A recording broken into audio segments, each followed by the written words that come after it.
That's a beaver. I can't believe it. It's really exciting that we have wildlife like this in our neighborhood. Just from the show, Leave It to Beaver. So Wally just came to mind. We're like, let's name him. And so we named him Wally. Dana Brunner and her son Mason keep coming back with the hopes of catching another glimpse.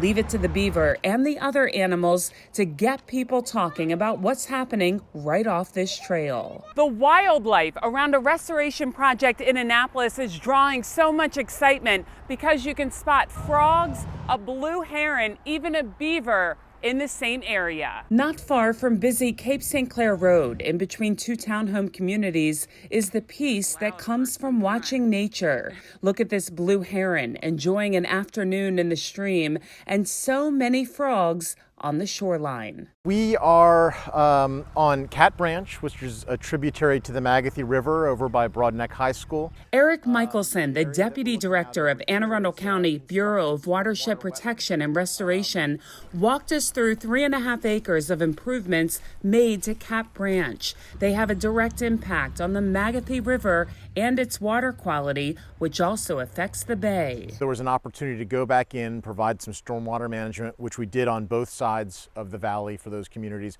and then to really look at this stream valley and make some changes to it so that we could get that wetland creation to provide nutrient and sediment reductions for the Magothy downstream. They created a wetland system. Check out this time-lapse video from February until May, where you can see the greenery filling in, and then leave it to the beaver to be in line with and even outsmart the humans. When beaver come into a system and they build their dams, they create impoundments that trap sediment, that provide opportunities for nutrient processing, that create habitat for all the aquatic organisms that we've got here. And the beaver do that at no cost, and they maintain those systems. It's fun to see that beaver poking its head up and out of the water. I saw all these sticks and stuff, and I was like, well, that's a beaver dam, because we went to Calvert Cliffs before, and I've seen a beaver dam.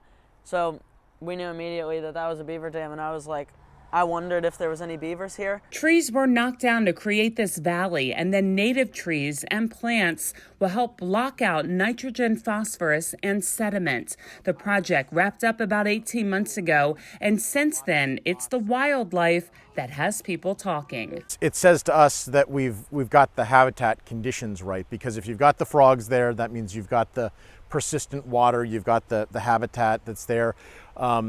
You've got the herons, that means that the things that the herons are feeding on, the frogs, the small fish, other kinds of critters are here too, so that's a good sign. And when the animals like it, the humans feel closer to nature. I feel like it's just pretty exciting that you can take a walk in your own community and see the wildlife like that. For Chesapeake Bay Media's Bay Bulletin, I'm Cheryl Costello.